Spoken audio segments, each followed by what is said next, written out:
పాతకాలపు సామెత ఏటో ఉంది, మనం చేస్తే సంసారం, ఎదుటివారు చేస్తే ఏదో చేరమని చెప్పి. మనం దోచుకుంటే మాత్రం లీగలు, ఎదుటి వాళ్ళు దోచుకుంటే మాత్రం ఇల్లీగలు. అంటే ఏ పద్ధతిలో మనం తీసుకున్నామో అదే పద్ధతిలో వేరే వాళ్ళు తీసుకుంటే అది తప్పు. ఇప్పుడు వైసీపీ చెబుతున్నటువంటి నీతి సూక్తులు ఇవే. గత 2 రోజుల నుంచి బొత్స సత్యనారాయణ పాపం గీతం యూనివర్సిటీకి భూములు క్రమబద్ధీకరణ చేయటం మీద పాపం విపరీతమైన ఆందోళన వ్యక్తం చేస్తున్నాడు.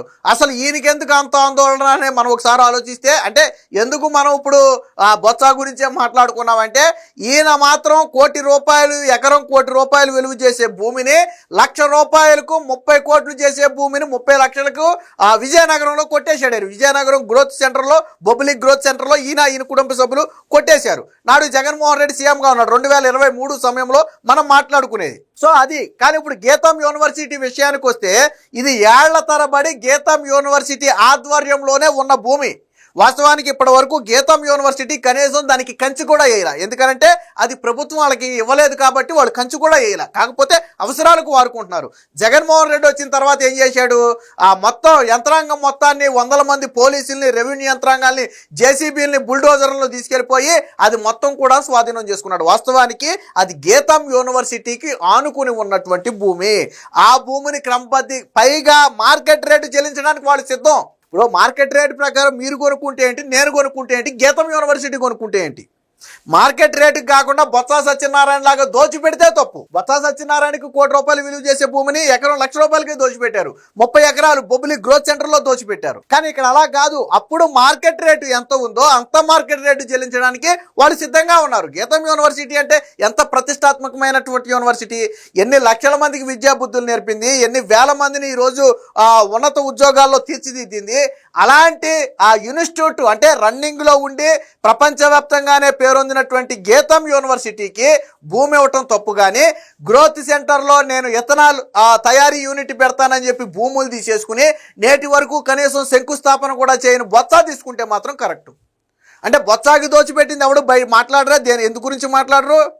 గీతం యూనివర్సిటీ లీగల్గా మార్కెట్ రేటు ఎంత ఉంటే అంతా చెల్లించి తీసుకుంటామని చెప్పారు. కాకపోతే ప్రభుత్వం భూమి ఇవ్వాలంతే. వాళ్ళకి మార్కెట్ రేటు చెల్లించడానికి వాళ్ళు సిద్ధం. మరి దీనికి ఎందుకు రాద్ధాంతం? ఎందుకనంటే నారా లోకేష్కి తోడలుడు కావటమే వీళ్ళకి వచ్చినటువంటి ప్రాబ్లం.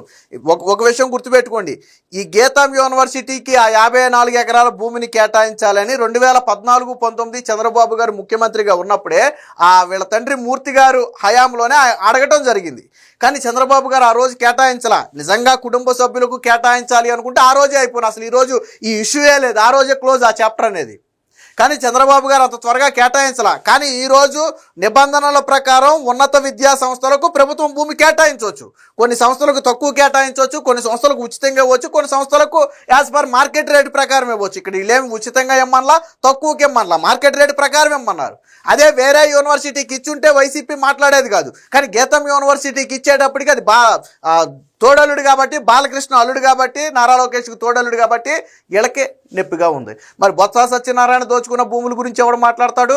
బొత్స సత్యనారాయణ కొడుకుతో పాటు కుటుంబ సభ్యులు కలిసి దాదాపుగా విజయనగరం బొబ్బిలి గ్రోత్ సెంటర్లో 30 ఎకరాలు తీసుకున్నారు. ఇప్పుడు బహిరంగ మార్కెట్లో ఎకరం రేటు ₹1,00,00,000 ఉంది.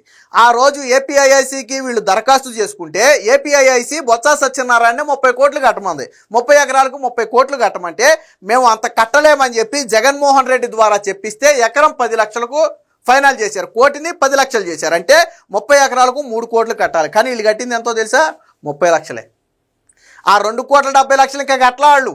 30 లక్షలు కట్టి ఆ 30 ఎకరాలు ఇప్పుడు వాళ్ళ చేతిలో పెట్టుకుని కనీసం శంకుస్థాపన చేయాలి. అక్కడ రోజుకి 200 కిలోలీటర్ల ఇథనాల్ తయారు చేస్తాము, దాదాపుగా 235 కోట్ల రూపాయల పెట్టుబడి పెడతాము, 200 నుంచి 300 మందికి ఉపాధి కల్పిస్తామని ఆడ హామీ ఇచ్చారు ఆ రోజు ఏపీఐఐసికి.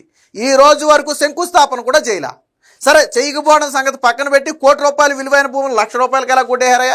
నేను ఎత్తా 10 లక్షలు నాకు ఇవ్వండి, 10 ఎకరాల భూమి, ఆ 30 ఎకరాల్లో 10 ఎకరాలు నాకు ఇవ్వండి. నేను ఎత్తా ₹1,00,000 ఏంటి, దానికి ఇంకో లక్ష వేసి ఎకరానికి 2 లక్షలు ఇస్తా, నాకు ఇవ్వండి 10 ఎకరాల భూమి. ఇస్తారా? ₹1,00,00,000కి ₹1,00,000కి ఏమైనా సంబంధం ఉందా? దీని గురించి ఎవడో మాట్లాడరు. గీతం యూనివర్సిటీ విషయంలో మాత్రం రాద్ధాంతం. నిన్న బొత్స చేసిన రాద్ధాంతం గురించి ఇప్పుడు ఆయన దాని గురించి మాట్లాడాల్సి వచ్చింది. చూద్దాం ఒకసారి. 30 లక్షలకే 30 ఎకరాలు జగన్ జమానాలో బొత్స కుటుంబానికి అయాచిత లబ్ధి. పెట్టని పరిశ్రమకు గ్రోత్ సెంటర్లో భూములు అడ్డగోలుగా కేటాయించిన వైసీపీ ఇప్పుడు గీతం భూముల క్రమబద్ధీకరణపై యాగి. ప్రతిష్టాత్మకమైన గీతం యూనివర్సిటీకి భూమి ఇవ్వడాన్ని తప్పుపడుతున్న శాసన మండలి విపక్ష నేత బొత్స సత్యనారాయణ తాను మాత్రం ఎంచక్క ప్రభుత్వ భూములను మాత్రం సొంతం చేసుకున్నారు. పెట్టని పరిశ్రమ పేరుతో 30 కోట్ల రూపాయలు విలువైన భూమిని కేవలం 30 లక్షలకే తీసేసుకున్నారు. వివరాల్లోకి వెళితే విజయనగరం జిల్లాలోని బొబ్బులి గ్రోత్ సెంటర్లో ఇథనాల్ డిస్టిలరీ యూనిట్ పెడతామని 30 ఎకరాలు కేటాయించాలని బొత్స సత్యనారాయణ కుమారుడైనటువంటి సందీప్, అలాగే బొత్స సత్యనారాయణ ఇతర కుటుంబ సభ్యులైనటువంటి ఆదినారాయణ, శ్రీధరు, సతీష్ కుమార్ వీళ్ళు ఏపీఐఐసికి 2023 జూన్లో దరఖాస్తు చేశారు. వీళ్ళు ఏపీఐఐసికి చెప్పింది ఏంటంటే రోజుకి 200 కిలోలీటర్ల ఇథనాల్ తయారు చేస్తామని చెప్పారు. 235 కోట్ల రూపాయల పెట్టుబడి పెడతామని చెప్పారు. 200 మందికి ఉపాధి కల్పిస్తామని చెప్పారు. బాగుంది. ఒకవేళ సరే తక్కువకి భూములు ఇచ్చినా అక్కడ ఒక 200 మందికి ఉపాధి వస్తుంది కదా అనే కోణంలో ఆలోచించవచ్చు కదా అని మీరు అనొచ్చు. ఇప్పటి వరకు శంకుస్థాపన చేయలేదు దానికి. దాదాపు 2023 జూన్ అంటే 2.5 ఏళ్ళు గడిచిపోయింది.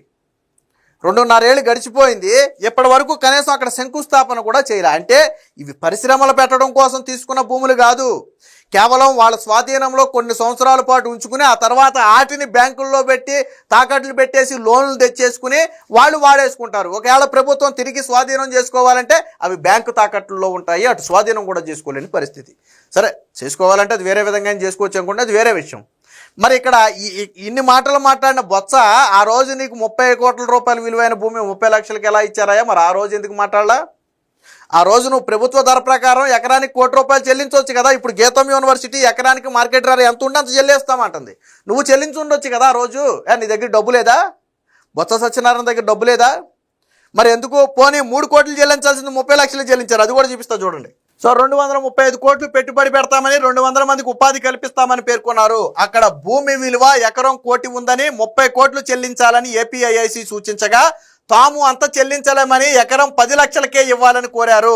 నాటి సీఎం జగన్ ఆదేశాలతో వారి అడిగిన ధరకే ఇవ్వడానికి ఏర్పాటు చేశారు. అంటే ఎకరం 10 లక్షల చొప్పున 30 ఎకరాలకు 3 కోట్లు చెల్లించాలి. పోనీ తగ్గించినా 3 కోట్లు చెల్లించాలి. కానీ బొత్స సత్యనారాయణ కుటుంబం మాత్రం కేవలం 30 లక్షలే చెల్లించి భూమిని స్వాధీనం చేసుకుంటే ఆ తిరిగి 2,70,00,000 కూడా తిరిగి వాళ్ళు అడగల. ఎందుకంటే ప్రభుత్వం వాళ్ళది కాబట్టి వాళ్ళు అడగల. అందులో ఇప్పటి వరకు పరిశ్రమ ఏర్పాటు చేయలేదు. అదే సమయంలో లక్షలాది మందికి విద్యా బోధన చేసి వేలాది మందికి వివిధ దేశాల్లో ఉన్నత ఉద్యోగాల్లోకి పంపిన గీతం యూనివర్సిటీ ఎప్పటి నుంచో తమ ఆధీనంలో ఉన్న 54 ఎకరాలను క్రమబద్ధీకరించాలని కోరితే బొత్స తప్పబడుతున్నారు. శాసన మండలిలో నానా యాగి చేస్తున్నారు. వాస్తవానికి ఆ గీతం విషయంలో జరిగింది ఏంటంటే కేవలం నేను చెప్పినట్టుగా లోకేష్కి తోడల్లుడు కావడం, బాలకృష్ణకు అల్లుడు కావటమే ఇక్కడ ప్రధాన సమస్య. వాస్తవానికి గీతం అధ్యక్షులుగా ఎంవివిఎస్ మూర్తి గారు ఉన్నప్పుడే ఆ భూమిని క్రమబద్ధీకరించాలని అప్పటి టీడీపీ ప్రభుత్వానికి దరఖాస్తు చేసుకుంటే సొంత కుటుంబ సభ్యులకు మేలు చేయాలని చంద్రబాబు భావిస్తే ఆనాడే గీతంకు ఆ భూములు ఇచ్చేవారు. కానీ నిబంధనలు, షరతులు, ప్రభుత్వ అవసరాలు అన్నీ చూసుకుని వాయిదా వేశారు. వైసీపీ అధికారంలోకి వచ్చిన తర్వాత ఆ భూములను రాత్రికి రాత్రి 100 మంది పోలీసులు, రెవెన్యూ సిబ్బందితో ఆ బీచ్ రోడ్డును స్తంభింపజేసి తెల్లారేసరికి స్వాధీనం చేసుకుంది. గీతం యాజమాన్యం ఆ భూమిలో కంచె కూడా వేయలేదు. అనేక విద్యా సంస్థలకు భూములను తక్కువ ధరకి ఇస్తున్నారని దశాబ్ద కాలం నుంచి అడుగుతున్నట్టే తమకు ఇవ్వటం లేదని ఆ యూనివర్సిటీ విస్తరిస్తామని మరెంతో మందికి ఉపయోగపడుతుందని కోరితే ఇప్పుడు మంత్రివర్గం దాన్ని పరిశీలనలో తీసుకుంది. వాస్తవానికి ఇంకా కేటాయింపు కూడా జరగల. అంటే అసలు కనీసం శంకుస్థాపన కూడా చేయని ఒక ఫ్యాక్టరీకి బొత్స సత్యనారాయణకి ఆ భూములు కేటాయిస్తే తప్పు. ఆల్రెడీ ఏళ్ల తరబడి ఎంతోమంది విద్యార్థులను ఉన్నత విద్యావంతులుగా తీర్చిదిద్దడంతో పాటు ఇప్పుడు యూనివర్సిటీని మరికొంత ఎక్స్టెండ్ చేయటం వల్ల మరికొంతమంది విద్యార్థులకు మేలు జరుగుతుందని గీతం యూనివర్సిటీ చెబితే దాన్ని తప్పుపడుతున్నారు. ఎందుకు ఇది చెప్పాల్సి వచ్చిందంటే బొత్స సత్యనారాయణ చెప్పే నీతి సూక్తులేంటి, ఆయన చేసిన పనులేంటి. నీకు ఎకరం 1,00,000 రూపాయలకు వస్తే మాత్రం సంతోషం, కానీ ఎదుటి వ్యక్తి మార్కెట్ ధర చెల్లించాలి అన్నా కానీ దానికి ఒప్పుకోరు. అంటే వీళ్ళు దోచుకుంటేనేమో పర్లేదు, ఎదుటి వ్యక్తుల అవసరాలకు తీసుకున్నా కానీ అది తప్పే. పైగా సాక్షిలో గీతం యూనివర్సిటీ మీద విచిత్రమైన కథలు. మరి సాక్షిలో బొత్స గురించి రాయొచ్చు కదా, ఇది ఓపెన్ కదా, సీక్రెట్ కదా. ఇది 30 లక్షలు రికార్డెడ్గా 30 లక్షలు చెల్లించి 30 ఎకరాలు తీసుకున్నాడు బొబ్బిలి గ్రోత్ సెంటర్లో. నువ్వు రాయొచ్చు కదా. ఇదే టీడీపీ నేత కేటాయించి ఈరోజు సాక్షి మెయిన్ హెడ్డింగ్లో రాసేవాడు చంద్రబాబు బినామీలకు దోచిపెడుతున్నాడని రాసేవాడు. మరి జగన్ బినామీకి దోచిపెట్టాడని సాక్షిలో రాయొచ్చు కదా. బొత్స సత్యనారాయణ గురించి ఎందుకు రాయరు? మీ నాయకుడైతే సాక్షిలో రాయరా? గీతం యూనివర్సిటీ గురించే రాస్తారా? ఇది వైసీపీ విధానం. సో గీతం యూనివర్సిటీకి భూ కేటాయింపులు అనేది నిబంధనల ప్రకారమే ఇతర యూనివర్సిటీలకు ఏ విధంగా అయితే భూములు కేటాయిస్తారో ఆ విధంగానే భూముల కేటాయింపు కోసం మంత్రివర్గం చర్చలో పెట్టింది తప్ప ఇందులో ఎటువంటిది లేదు. ఒకవేళ గీతం యూనివర్సిటీ గురించి ఎవరైనా మాట్లాడాలి అనుకుంటే ముందు బొత్స దోచుకున్న దాని గురించి, ఇది శాంపులే, ఇలాంటివి చాలా ఉన్నాయి. బొత్స దోచుకున్నటువంటి ఈ గ్రోత్ సెంటర్లో దోచుకున్నటువంటి భూముల గురించి మాట్లాడాలి, అప్పుడు గీతం యూనివర్సిటీ గురించి మాట్లాడే అర్హత ఉంటుంది తప్ప మీరు ఆ అధికారంలో ఉండే అడ్డగోలుగా దోచేసుకుని ఈరోజు నిబంధనల ప్రకారం భూములు కేటాయించడాన్ని తప్పుపడితే ఎవరు కూడా చూస్తూ ఊరుకోరు. అది విద్యార్థుల ఆ ఉపాధి అవకాశాలు కూడా దెబ్బతీసినట్టు అవుతుంది.